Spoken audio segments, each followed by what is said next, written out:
being present means you are not only just watching, but you're also guiding.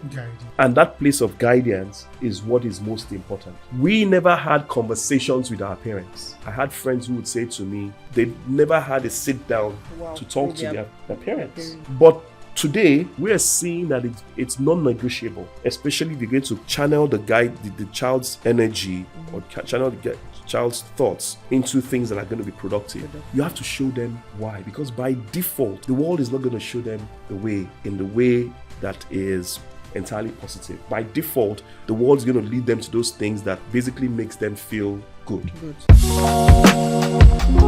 Hello everyone, welcome to the super duper exciting episode of the LHC Pod. And you know how we're doing it here.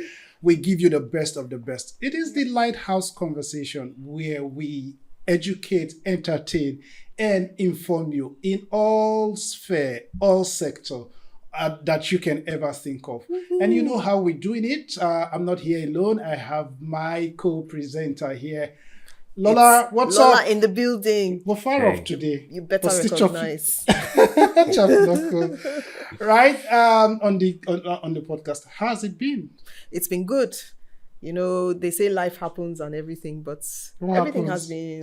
What happened though? What happens? Well, maybe the question is more like, what's happening? Okay, what's happening? What's happening? So I think we're hustling as usual, keeping pace with family and friends, stuff like that. So I would say yes. Okay, fantastic. So stuff happens, things are evolving, things are changing. And what has changed today? Your hairstyle? And you would notice that. Your hairstyle has changed? Yes, I think my hairstyle has changed. Some person said I've been too conventional, so I decided to go Gen Z a little bit. But it's not bad. It's not bad. I mean, and you know, there's a story behind this hairstyle. Oh, really? Maybe I can you share? Yeah. So for me, keeping afro is something that I love so much, and I hold dear.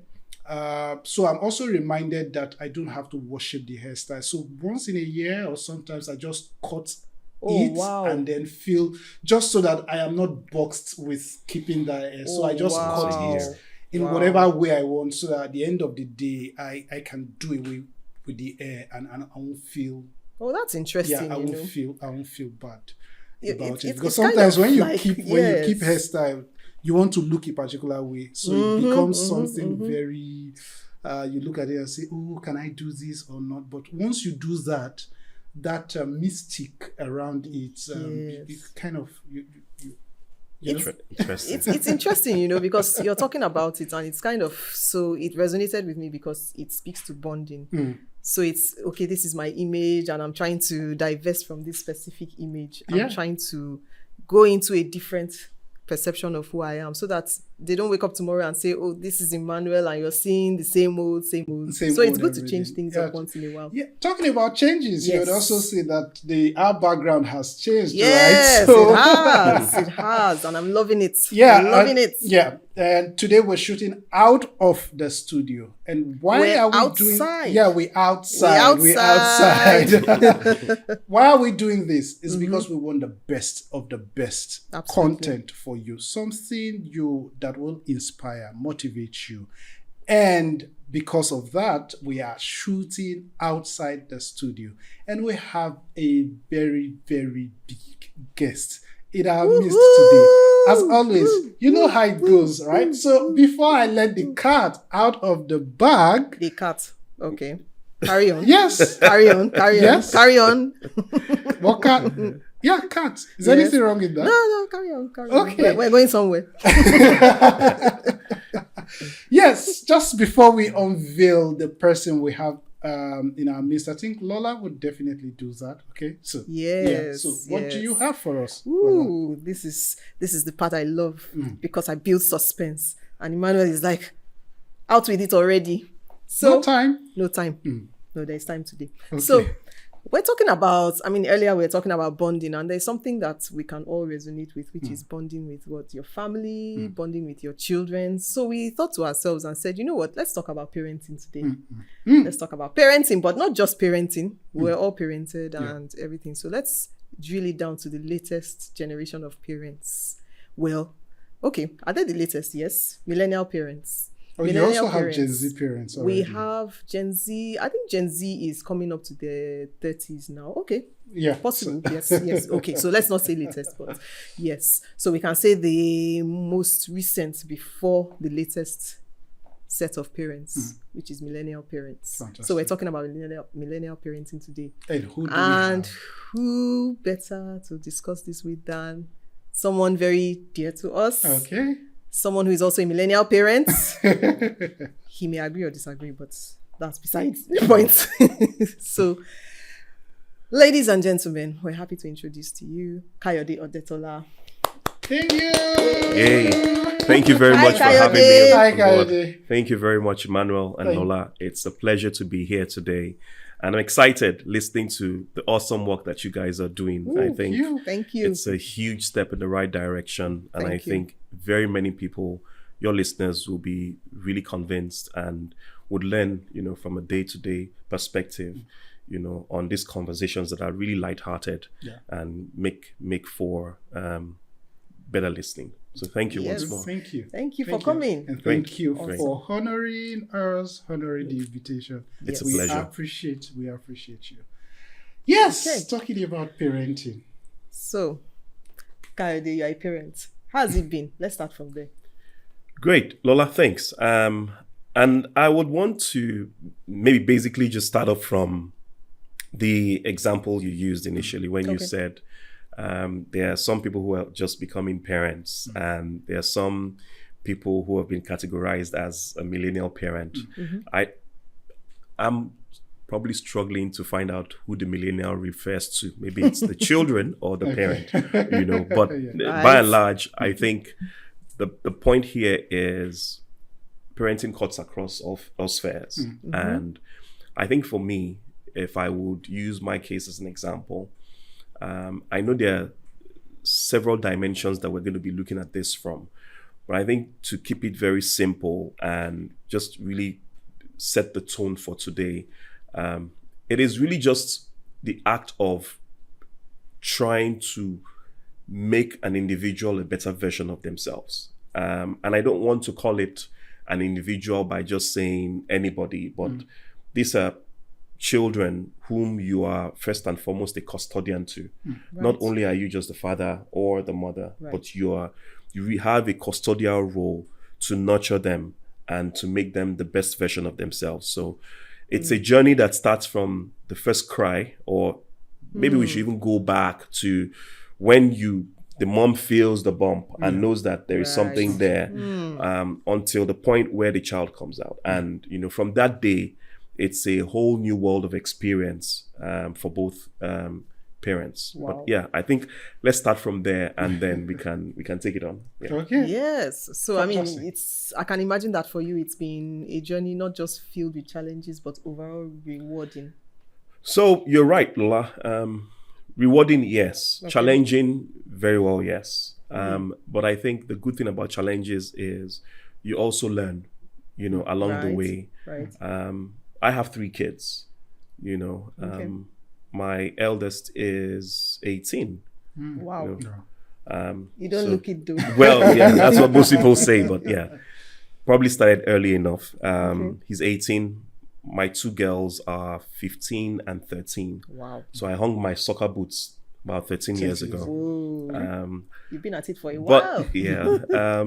But if you look at it very closely, I think it's been, depending on the cycle you are in life and the phase where you are, it probably, for some people, for example, if I had the benefit of and the privilege of starting earlier, but I also had the pressure of trying to meet up with certain demands that in some instances maybe I was not too prepared for, but you still had to sort of meet up with them. Something happened a couple of days ago at the bank. I went there with my son because now he's 18, and I got a text message on his birthday basically saying, you need to transfer his first account to him. So I told him, let's go to the bank. And when we got to the bank and they pulled out all these forms, and my son was like, Dad, let's just leave it the way it is. I said, no, you don't understand.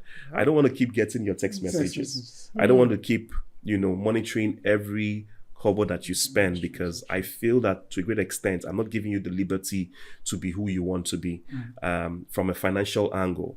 But at the same time, I also want to have a say, or want to be able to peep into what your spending pattern looks like. So we got to the bank, and the bank manager, I had to go get the new ATM cards. And he said to me, you have 2 cards here that you're supposed to pick up. And I said, yes. He said, yours? I said, yes. And he said, your brother? And I said, no, my son. He said, no, your brother? I said, no, my son. Whoa. And it started a whole, different line of conversation. Wow. And I guess, as we go along today, I would keep referring to that incident, because I spent over an hour at the bank, but it was 1 hour that was full of insightful ideas around, what. Fortunately, this guy was much older than myself, but was also sharing his own life experiences from a moral science standpoint, from even things as basic as how do you really connect with this generation of children that we're raising today, who there are no holds barred. They don't filter anything. They say it as it is, and they will call you out, without holding anything back. Yes, they do. Well, you've heard from the horse's mouth. We'll go on a short break and we will be back.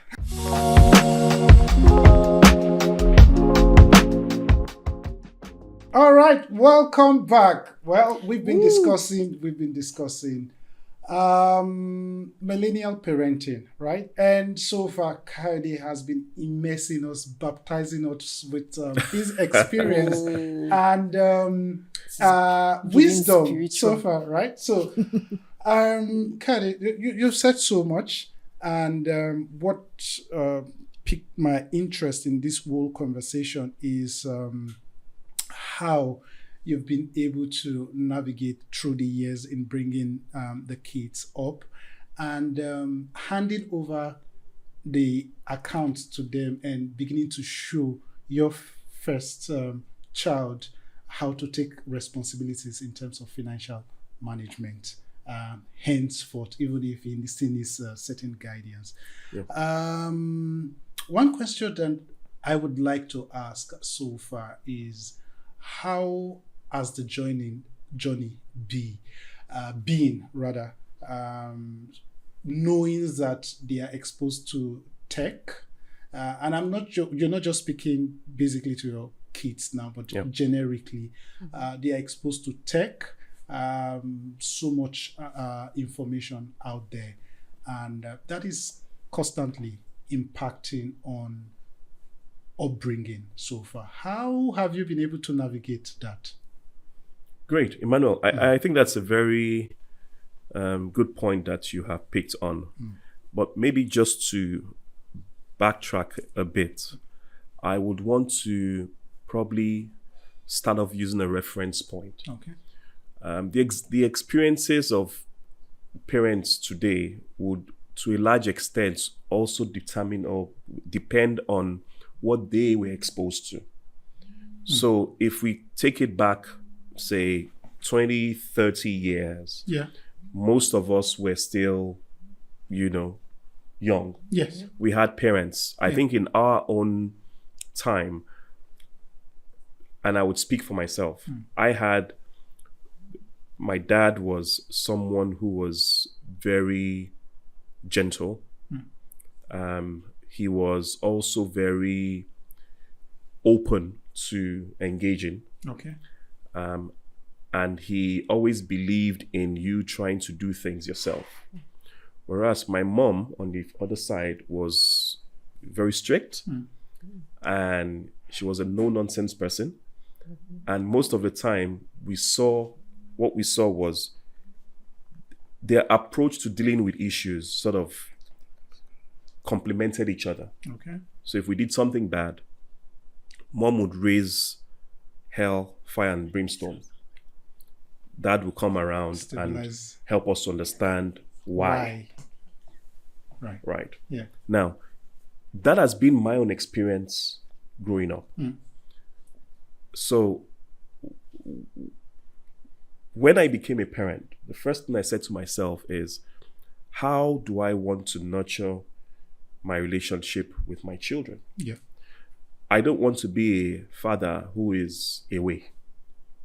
I'd rather be a father who is available, and which means that I have to set my priorities straight.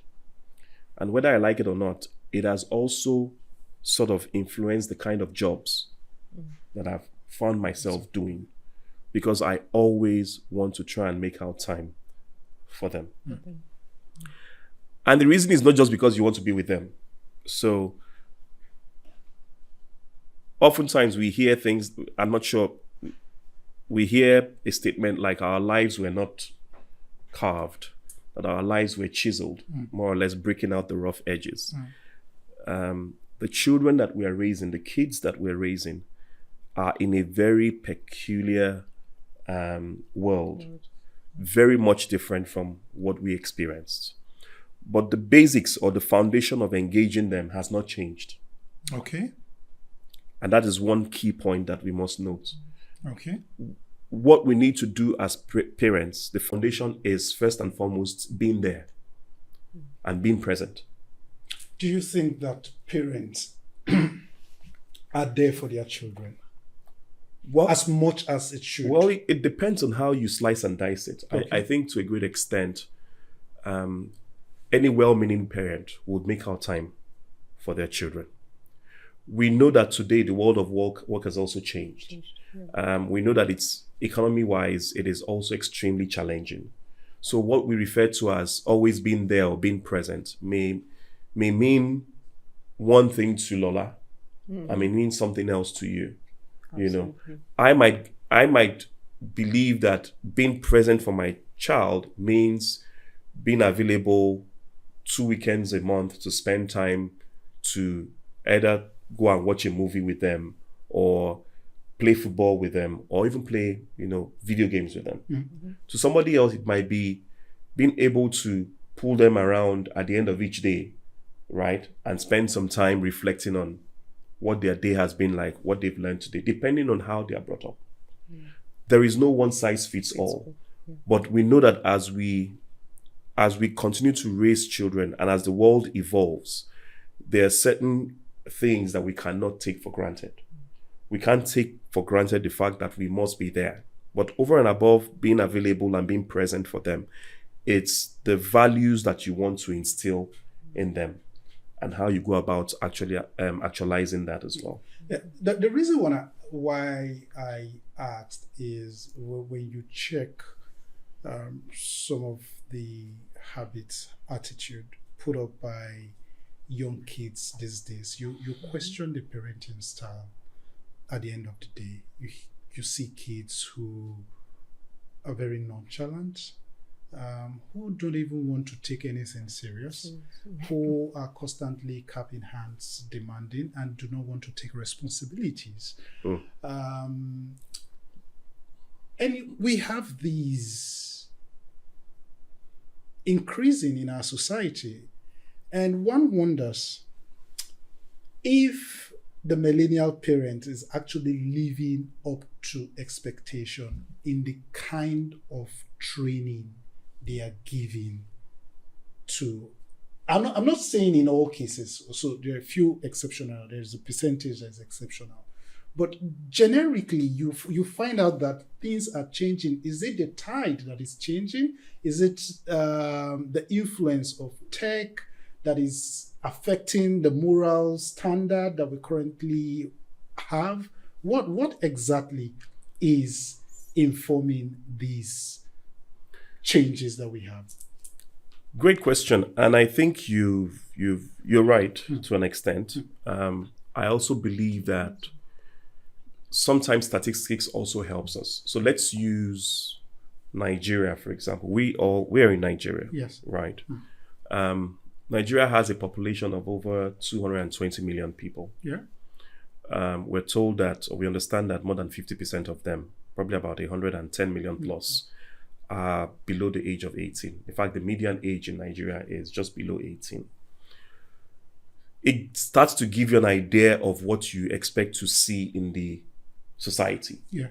Because the bulk of people you see on the streets, right? We used to think we're young. Yeah, but they are very quick to correct us that we're old, even though we feel very young at heart. Yeah. But they correct us very quickly. So when you have it's like you going into maybe I would use an example. Look at the guys who do gymnastics. The American Simon Biles. She's started off at a very, very, very, young age. Yeah. And I recall watching a particular event where she had some missteps. Her coach thought it was okay, but she felt really disappointed with herself. When you trace it back, you probably will find out that one of the parents must have had a keen interest in what she's doing, to the extent that they have defined for her what perfection is. Now, if we take that back to our society today, the things that we see in our society today is not simply because the children don't want to do what they want to do, don't want to, keep the morals. It's because, like I said earlier on, there is a foundation that we lay, and that foundation is what we build on. There's the external influence of the world and how the world perceives and sees things that they need to guard themselves against. Now, bear in mind, when we were growing up, and I can say that because I know you guys to a great extent, our parents gave us the free hand to do certain things.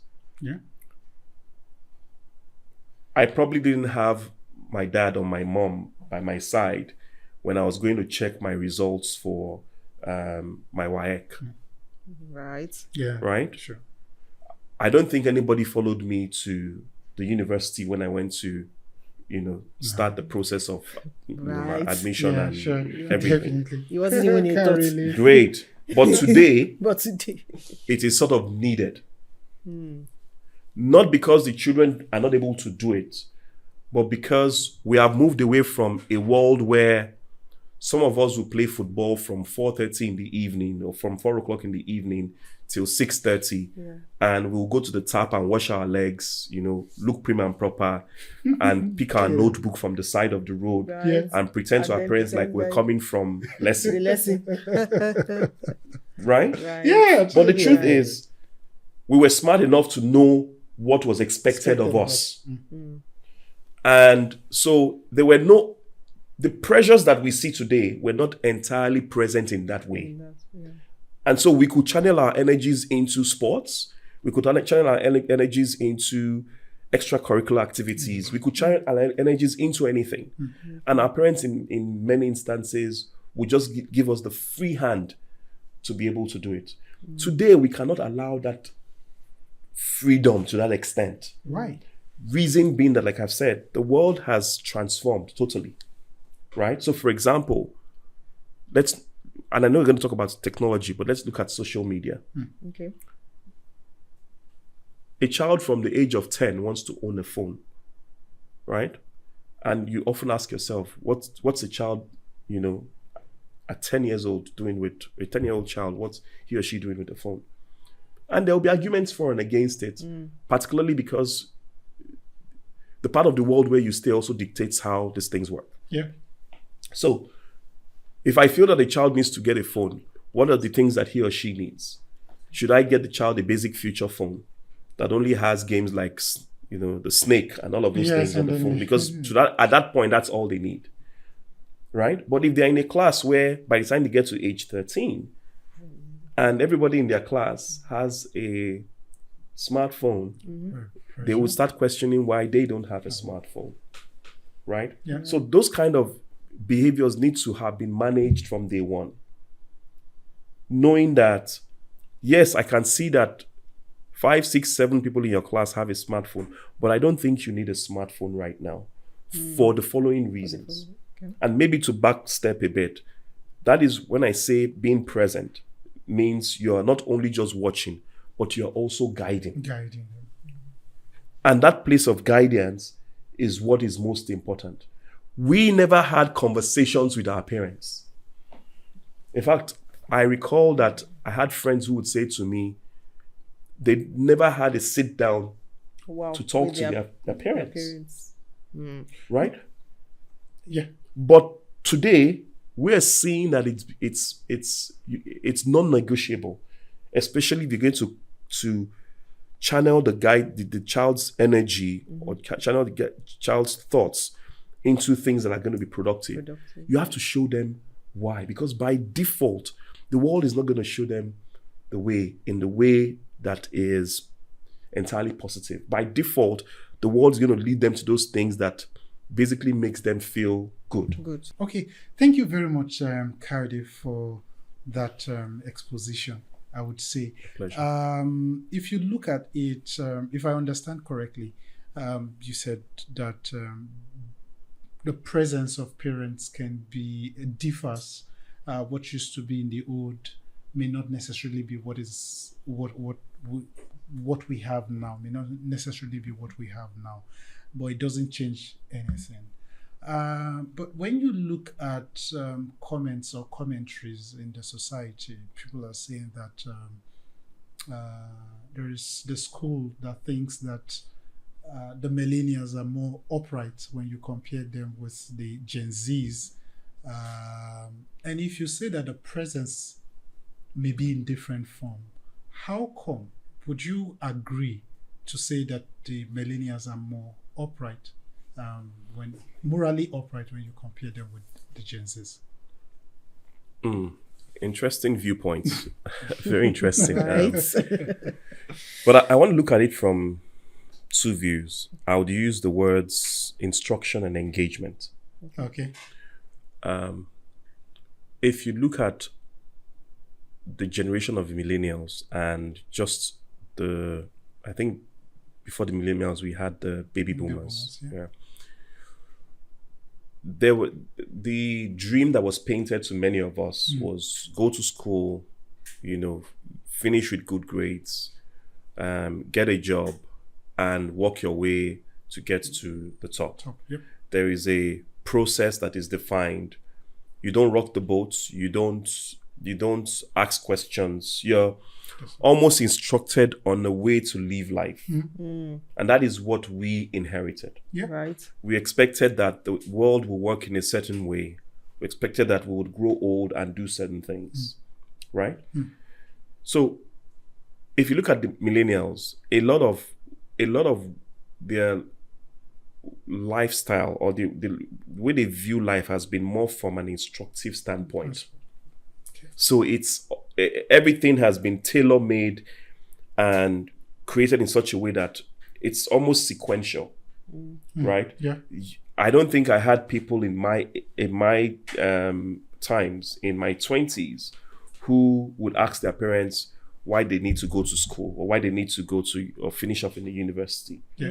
Those were not discussions that were open for the table. Yeah. Absolutely.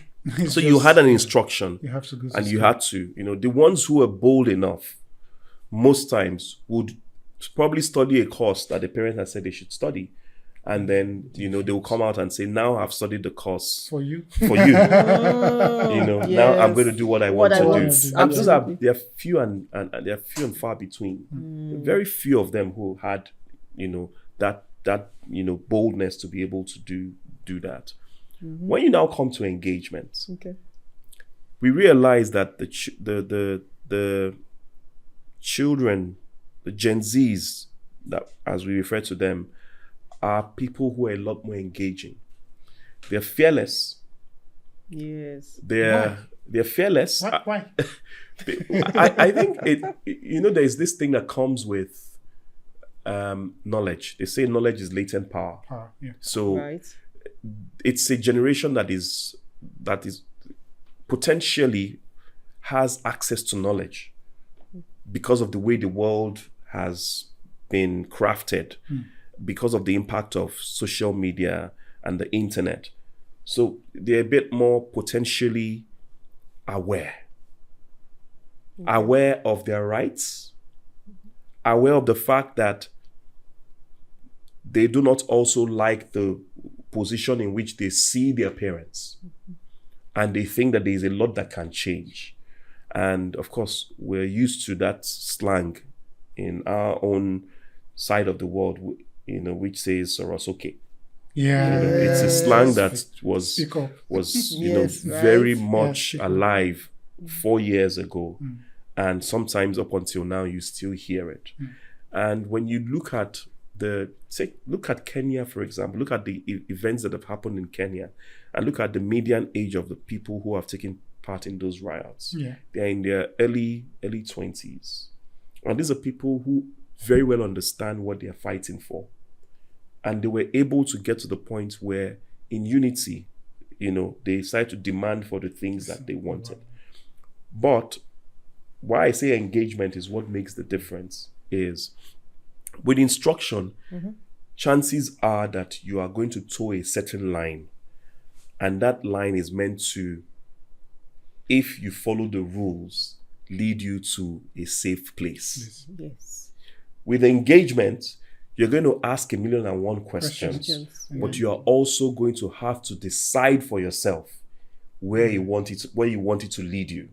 And if there is no guidance, by default, they would go with what everybody believes to be the norm. Yes. And you and I know that the norm in our present day and times is really far away from what you want to see from a moral uprightness standpoint. And this is not about religion or our faith. It's really just doing what is right and maintaining a certain status quo that is acceptable in whatever community you find yourself in. Wow. Whoa. Cool. Wow. And I think you've really expressed a lot of how would I put it now? A lot of the things around intergenerational parenting. And I could tell, listening from you, the stark differences. Because to your point, I couldn't imagine saying to my parents, for instance, some of the things that, you have the younger generation saying to their parents. We have all those jokes every time on social media where parents come online and they tell you things their children said as comebacks. And you listen to some of these things and you're saying to yourself, wow, I wouldn't have tried. And because, in line with the instruction. Yeah, yes. and to your point, because we want the best for the children. Yes. And because we see that this generation needs a lot of help and guidance. They do. Sure. I don't, when I have these discussions with my colleagues or my contemporaries, I always talk about the place of presence and guidance. Some people are present, but they are letting them do whatever they want to do. Absolutely. Presence and guidance go hand in glove. You can't separate them. If you have made yourself present, you need to guide them to become a lot more self-aware, not only of themselves, but in the environment in which they find themselves, because that is where they build the confidence. But again, to my point, I totally agree with you, right? But sometimes, don't you think that being present can be burdening? Hear me out. Sometimes you want to be there for the kids. The kid says, you are too present in my life, and I don't want you in any of this. But is there is there anything like being too present, though? Yeah, on social media, certain accounts, they express themselves. For instance, you want to follow your child to school, and the child says, "Dad, I don't want you. Why are you here? Like, why are you visiting?" Right? So we've had cases like that.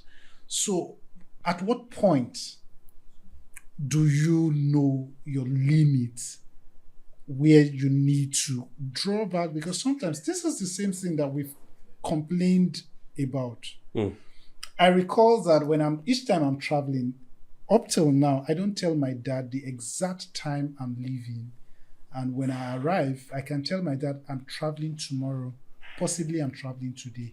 You know why? Why? I just want to reduce the number of calls I will receive while traveling.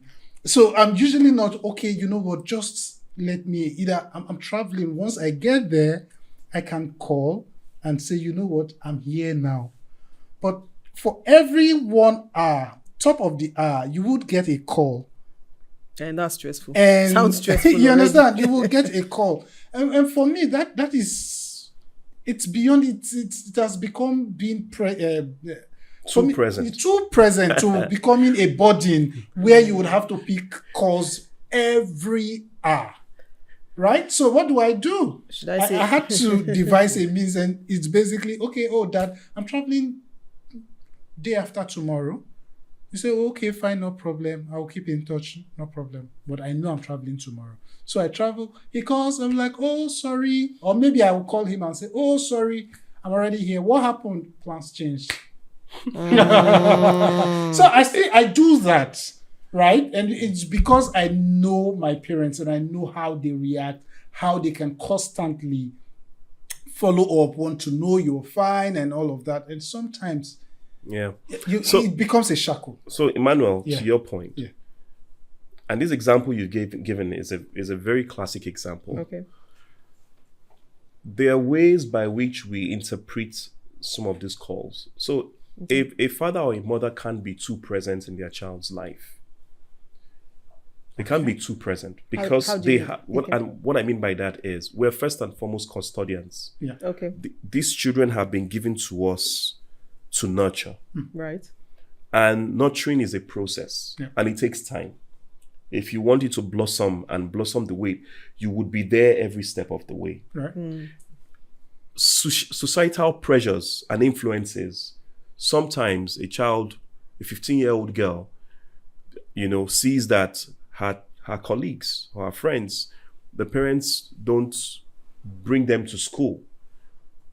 Want to also ask, why are you bringing me to school? Or I think I can go to school myself. For someone who's not even taken a cab before. And which is why I said that the circumstances and the factors within which we're raised are always very different. Mm-hmm. Yeah.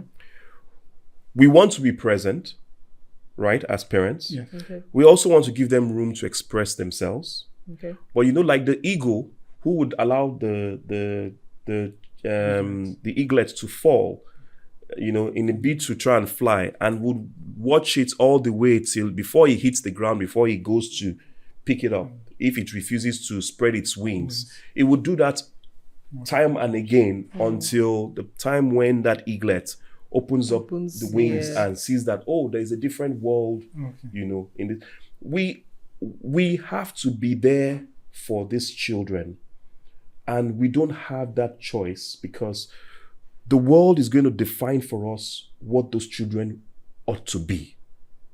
It's already been defined for us. It is actually. We probably don't have that much time to go into the moral failures, because it's not enough to talk about just the morality, but also the moral failures that are being condoned in our day-to-day world. Yeah, but we can scratch the surface. Yeah, we'll try. There is a moral failure that is is etching into the fabric of the community, and it's spreading like wildfire. There is a moral failure that is sweeping the whole of Europe today, simply because there are certain things that certain people have turned a blind eye to. Absolutely. There's a moral failure that is coming from the press. There is a moral failure that is coming from entertainment. There are movies that you'd watch today and you would finish the movie and you're saying to yourself, wow, thankfully there are no obscene or there are nothing distorting the course of nature. You understand where I'm coming from? Right. Yes. You rarely find those things today.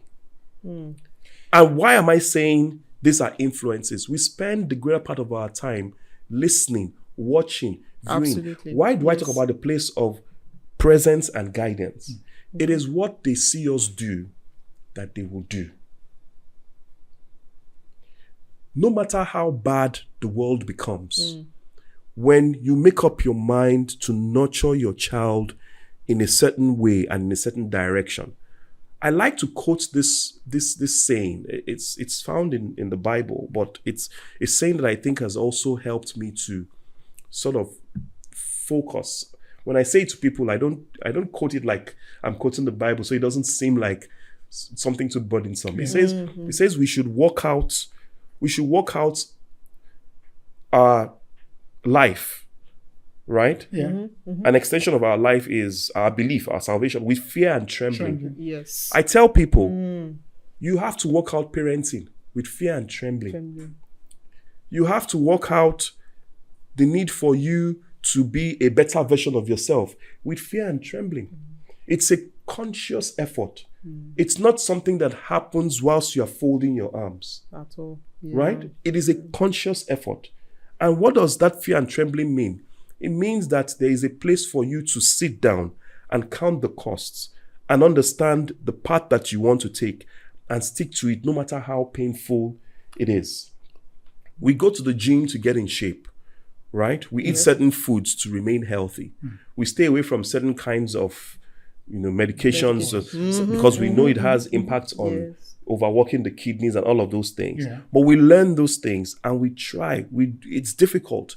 It is the day that you do not want to take ice cream that your friend will bring the fresh, the free delicious, bowl my. Exactly. And we have someone who loves ice cream so Absolutely. much. Absolutely. So what am I saying? If we understand that, how much more the children who still seek for guidance, who still can't find their way in a world that is moving at the pace of, it's a breakneck speed. It's something that you can't sit and assume that the world will be the same thing the way it was a month ago. Things are changing. And, when you talk about the morality, we also look at it from the path of education. Okay. We have not come to a place where we haven't realized that the kind of education that we got and the kind of exposure that we got is already outdated. The world is moving at breakneck speed. Education, inventions, and technology is moving at breakneck speed. But we are still learning how we were learning 30, 40 years ago. I used to crack a joke. And maybe part of the privilege I had to realize this early enough was the fact that I went to a school where one of my lecturers had a notebook where he used to read the lectures from. And on a certain day, he left the lecture notes. This is university. He left the notes on the table. He forgot it in class, in the lecture room. And we had to go and give it to him. Now, we used to call this professor a genius because when he opens the notes, he just keeps reading out from his head. And you're writing and you're wondering, how does this man know all these things? Right. But we found out that notebook was dated a month before I was born. Whoa. It's the same book that he's used for over and over. So he's used to it. That is what we continue to regurgitate over the years. We have gotten to the point where we know today that any child who is above the age of 10 should start being exposed to things like coding is even out of place right now. It's pure artificial intelligence. They need to start understanding the basics of artificial intelligence. They need to start to understand what are those things that is making the world tick. And that is where part of the morality comes through, because we know that there is also a downside to artificial intelligence. And we cannot shy away from the downside. There are people who are clamoring. So if you use that example and know that the world itself is not going to remain the way it is, you have to choose the path and how you want to groom these children. Now, how much free time do we need to give to them? I think it would depend on what you want to achieve. But baseline is we cannot put ourselves in a situation where we become mother hens. The temptation is high. We have to get to a point where we make them realize that there are certain choices that they would need to make themselves. I often crack a joke with my son and I say to him, when he wants to go out and do certain things, I would say, I hope you know you have come of age now, so there are certain decisions that I can't take for you again. And he would say, no, I'm still living in your house. I say, I totally agree. But in a couple of years from now, you also will not be living in my life, in my house. But there are certain decisions that you start to take now. And even when somebody questions you, you need to be able to stand for yourself to say, the reason I took this decision is because of X, Y, Z. Yes. That period is not too far away. Actually. You are laying those stones from now. And the more you get into that mode, the more you understand who you are, the more you become, the greatest thing any child can do for themselves is the point where your parent leads you to a place where you become self-aware. Absolutely. Because once you're self-aware, you can start to take decisions. You can start to think, how morally upright or how morally bankrupt do I want to become? Yes. But at least you have a choice. And that is the free will that has been given to each and every one of us. Okay, we take a short break. We will be back.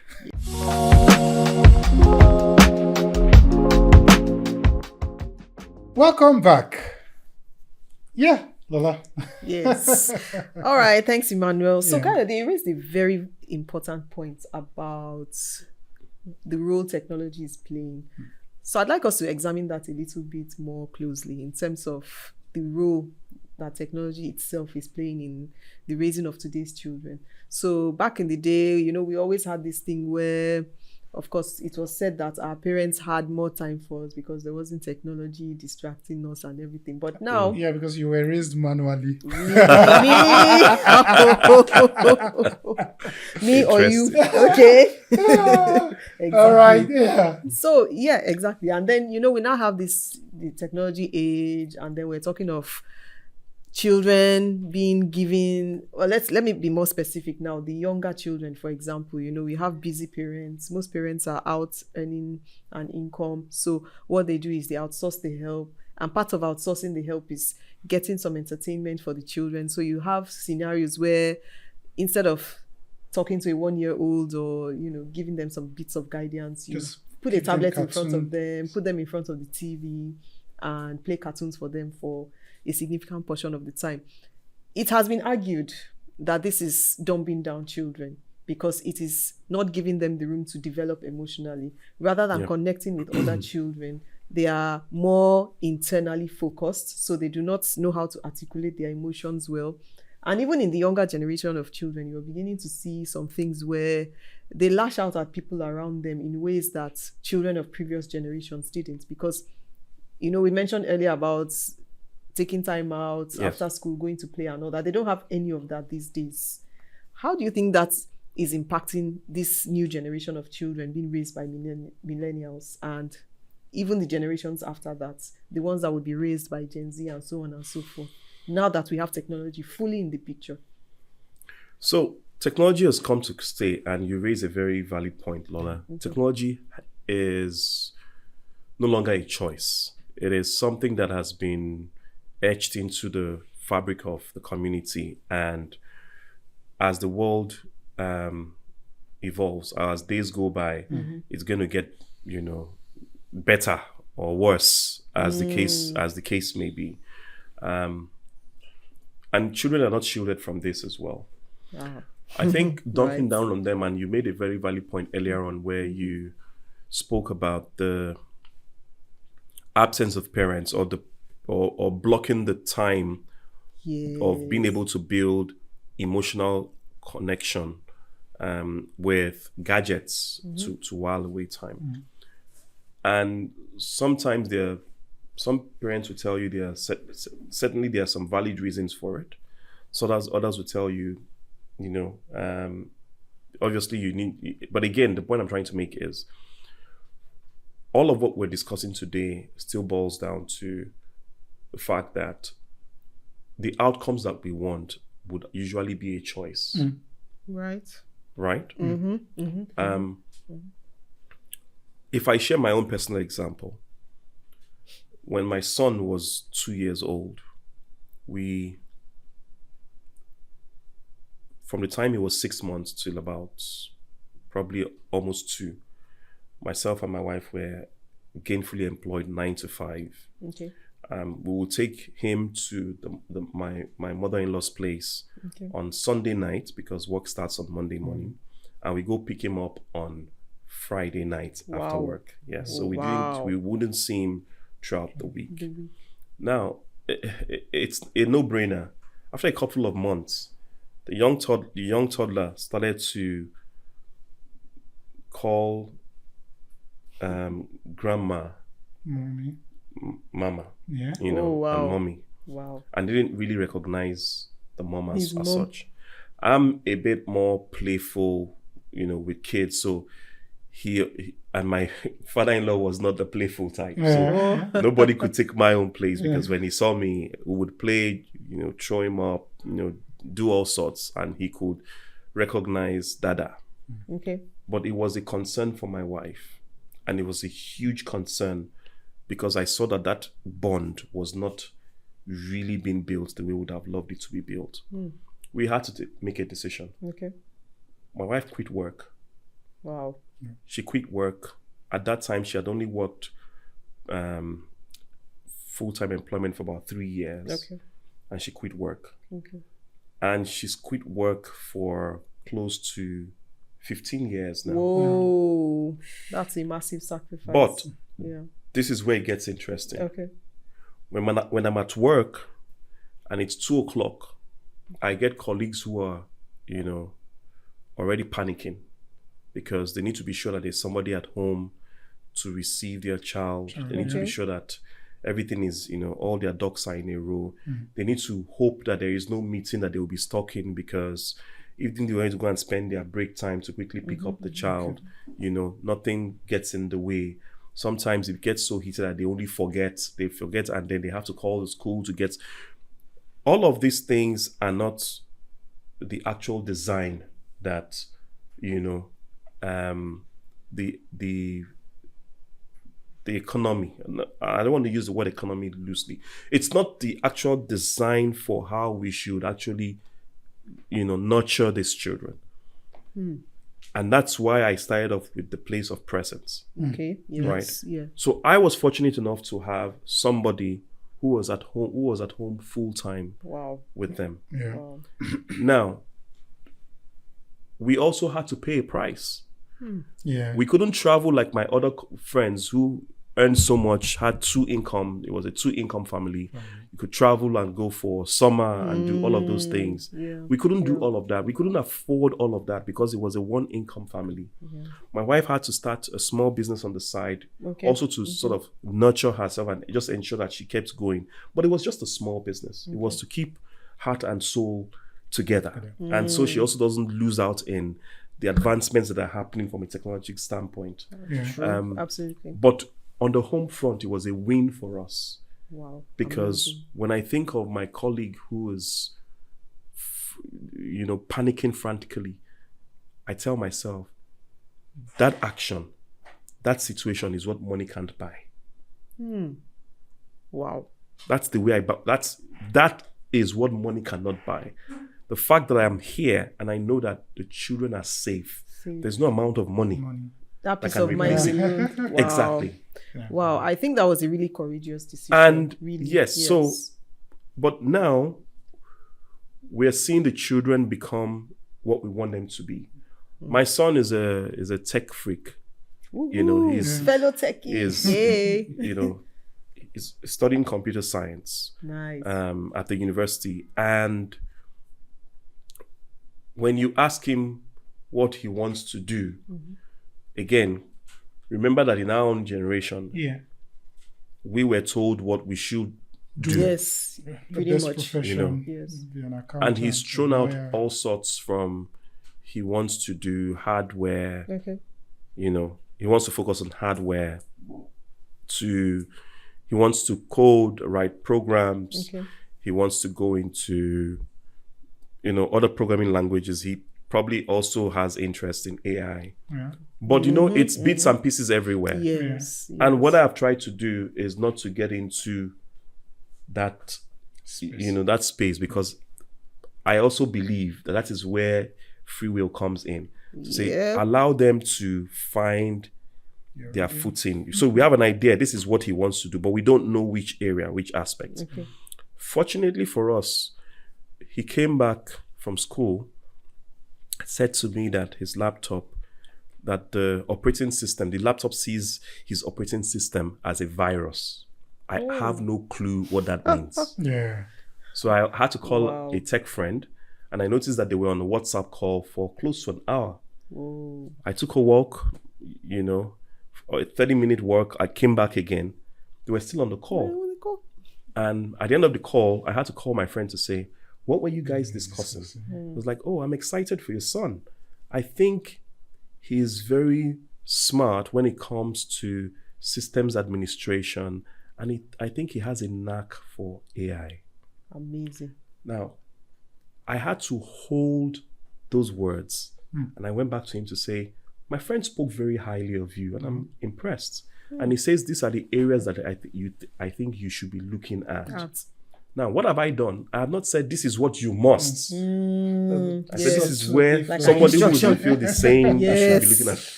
That is the kind of guidance we need to give to them. Give them room to make their final decision, but narrow down the decision based on your understanding of that child and what he or she wants to become. Wow. Amazing. That's a whole lot. And I must say that was a really courageous decision, because most people would say first things first, the economy. Yeah, absolutely. The economy. Absolutely. And so people always find themselves juggling. And then, of course, that's one thing. Of course, another thing is not every household is a double parent household. Some are just consisting of single parents. Absolutely. So they don't necessarily have that option. True. So you find out that for a lot of people who don't have the option and they can't outsource, they find themselves having to make some difficult choices. And a lot of it involves like leaving the children to their fate most times. So you find that we're growing a generation of children now that are more independent than the previous generations. You find out that children are now taking certain decisions for themselves that they don't need to be taking. Absolutely. And then making choices that have translated to a poor quality of life for them and some sort of poor reputational fallback on the parents. And I think for millennial parents, and this is just me thinking now, for millennial parents, the challenge is really about ensuring that that guidance that you've been talking about is in place. It's been very difficult because everybody talks about the new generation of children. Oh, they are this, they are that. I remember when we started this conversation, Emmanuel was saying something along the lines of children are tough to deal with and things like that. And it all comes from things like this. Yeah. But that being said, I would say technology also has a lot of advantages, because that knowledge that wasn't available to our generation, for example, we only started finding out about certain things when we were already well into adulthood. They have access to it long before that time. The downside, again, is the morality aspect, which Emmanuel was touching on earlier. But I think for the technology perspective, if it is properly harnessed, if, for example, you say you won't give children smartphones till they are like 13, or you tell them they have equal portions of physical play and time on their systems or tablets or whatever, there could actually be room to engage, have that presence, and still keep them or grow some sort of independence with them. Our generation, and I have this argument with my friends all the time, our generation didn't come into independence so easily. We almost even had to fight for it. And I can speak from a personal point of view that there were certain things that if I were to do them as a modern parent and comparing them to the things my parents did, honestly, there are a lot of those things that I felt they didn't need to have done. It was, I would say, presentism in their case. So they ended up becoming, I have friends still today who are well into their 40s and they can't take certain decisions without their parents' input. And I always tell them that it sounds normal in today's society. It has been normalized, but it's actually not. Yeah, which is the point I was trying to make. That sometimes being present can then become a burden. A burden, yes. Entirely, right? Yes. So we have that, and it's an issue. So we need to be able to balance and then draw the line. Which Kayode has been able to do. It's a balancing act, honestly. We must. It has to keep being. And I like the point that you made around. Okay. The fact that technology is wonderful. I don't think any one of us will sit here today and not talk about the fact that some parts of our lives have become way easier. Oh, yes. Yes. From driving to this beautiful venue where many of us haven't been to before by just looking at the map and navigating all your way through. So we know that the pluses are there. you were also speaking about the phone. So personally, I don't even put an age limit on when, a child should have the phone. I think for me, the question I always ask my friends is, what do you want them to have access to? Right. Now, because whether you give them the phone or not, if they have friends who have those phones, they would use them. Anyway. So it defeats the purpose. Defeats the purpose. And you know that the moment with this generation, the moment you say, don't do certain things, that's the reason they would want to they will make sure they want to find out that right. So we have to find that sweet spot where we're able to say to them, these are the advantages of this, and these are the disadvantages. This is what this leads to, and you can take that opportunity, but this is potentially where this can lead to if it is not done correctly. Yes. And always being able to present them with those options and also provide that guidance based on our own experience. We didn't have all the gadgets, but we had the ability to think of what would mommy say or what would daddy say. Yeah. And sort of reset ourselves to do what is expected. Yeah. Which brings me, thanks for this, which brings me to the next question, basically. When you look at how we were trained, it's more like a communal upbringing where everybody knows everybody. Mm-hmm. So your parents can easily point to who your friends are.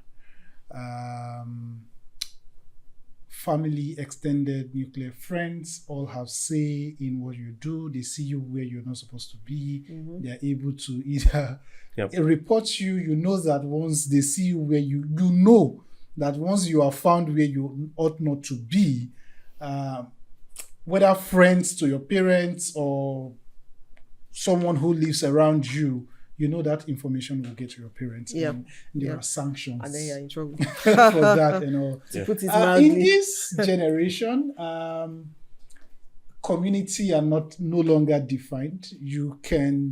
Kids can have access to the internet and then they have friends anywhere.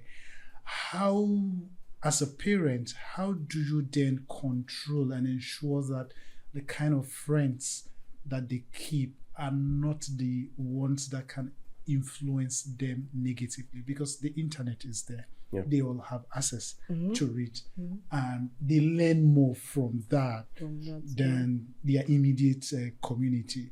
Yeah. How can we ensure a balance and be able to track that, they don't go RE or yeah. So I like the way you have delved into this, and that's because when we think about it critically, who are your friends? Yeah. Even for us as adults, we understand that friendship is not found on social media. It's a rule of thumb. Okay. You're not sure who you're speaking to on the other side. Yes. Right? Yeah. For those of us who are into businesses that have some element of marketing, you know that there's a way you harness social media, but you know that the real impact is being able to make a human connection. Yeah. Right? Yes. And that will vary from from products to product. Yeah. But by and large, this is where the guidance of the parents come through. I have been privileged to know physically most of my children's friends. Okay. Wow. Because I've not only made it a point of duty to take them to those friends' houses, but also to be able to tell them to invite their friends over. And why is that important? That process helps you to sieve the kind of person they are moving with. If they get it right physically, chances are that to a great extent, they would be able to wriggle through the terrain of social friendship, as the case will be. Yeah. But they need to get it right here. So what do we need to do? We need to get involved in it. Tell them to invite their friends home. I had the privilege of having to invite my friends home when I was growing up. Okay. So I see that model worked for me because I wouldn't bring a guy that I'm not sure that my dad would approve of. approve of Yes, absolutely. Yes, and likewise, true. they would encourage me to go to their own parents as well. So we kept a small, close-knit circle that is still intact till today. Didn't mean that we didn't have our own bad sides, but we had a way of, managing, curtailing it. then, Absolutely. Yes, So I encourage my kids. I encourage people that I know. Bring your friends. Let your parents know your friends. Let them know them. Let them get to meet them.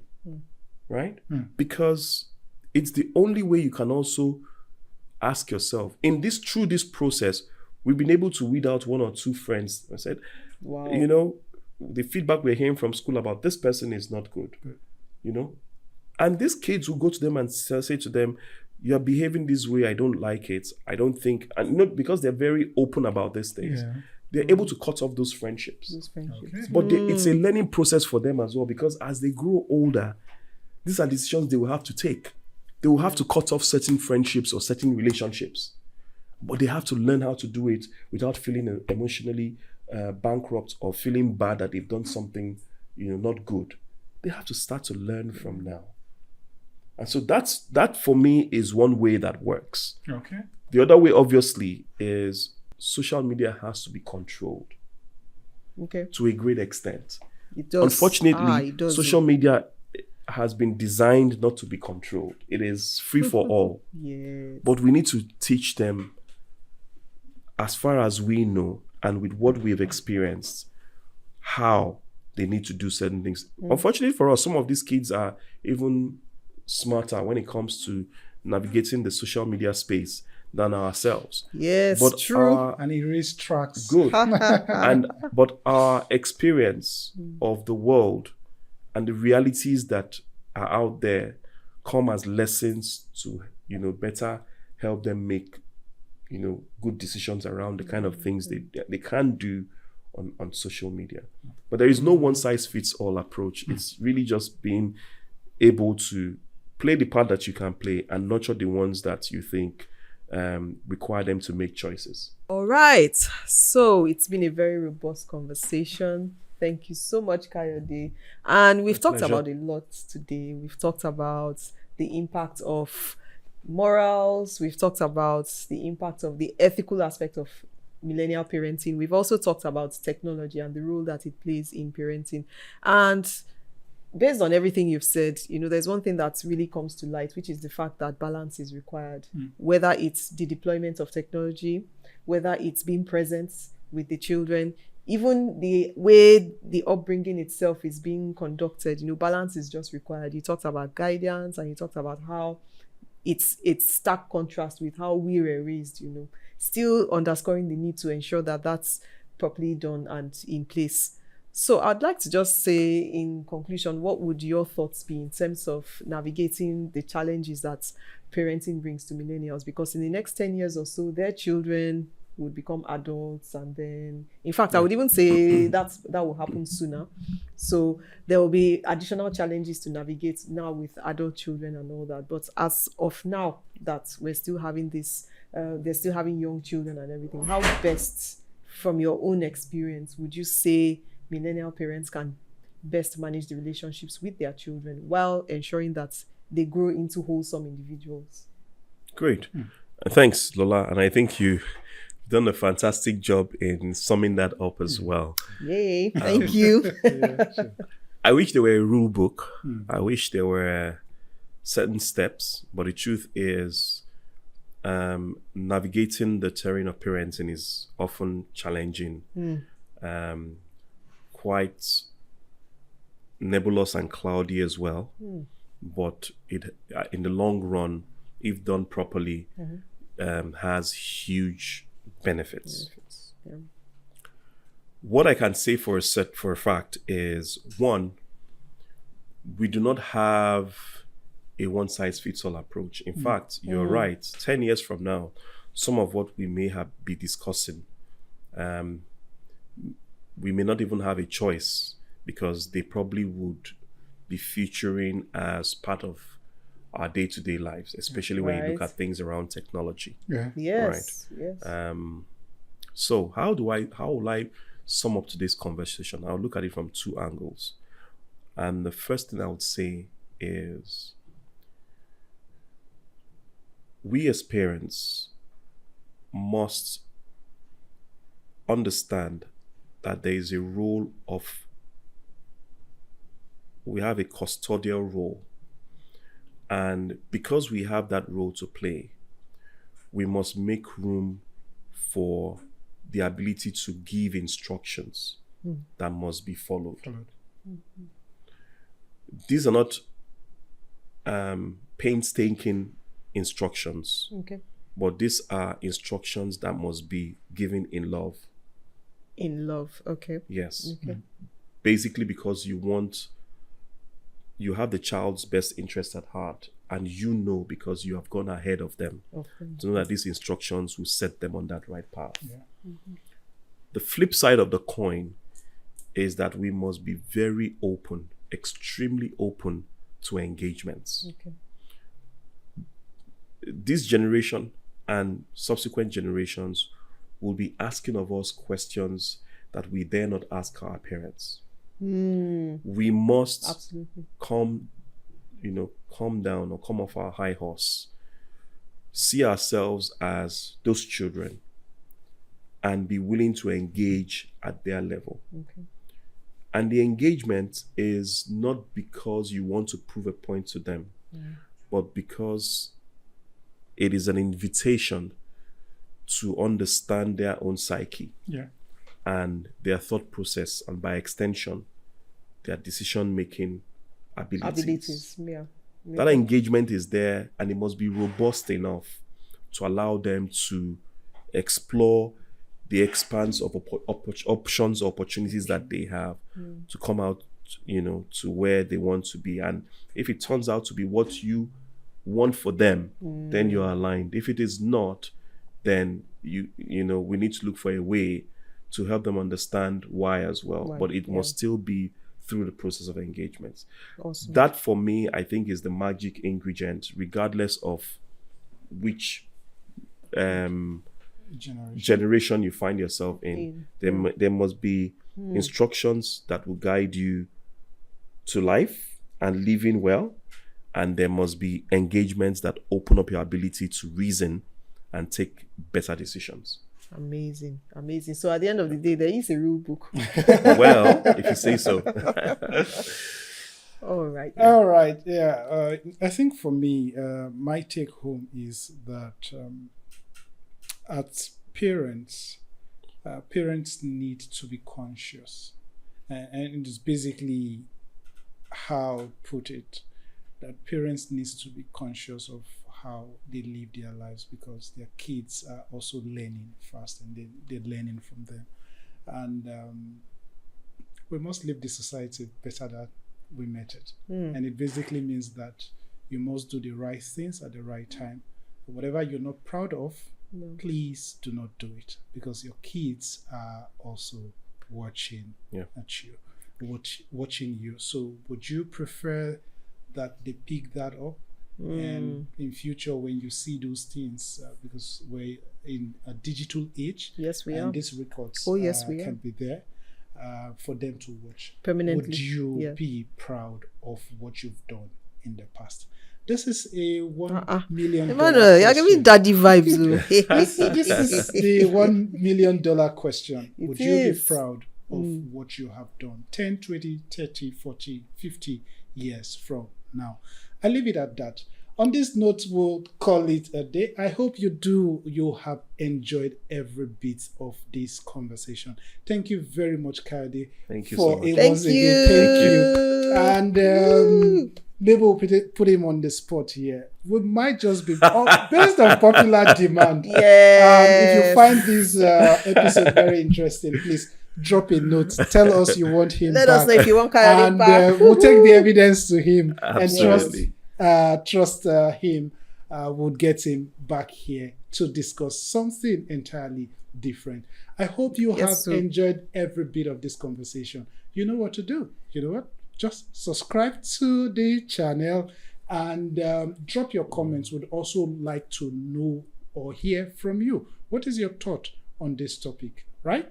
Yes, Great. and like the video, like the video. Share. You know? Yes. If you find it very educative and you would want family folks to learn, kindly, you're free to share the videos with them.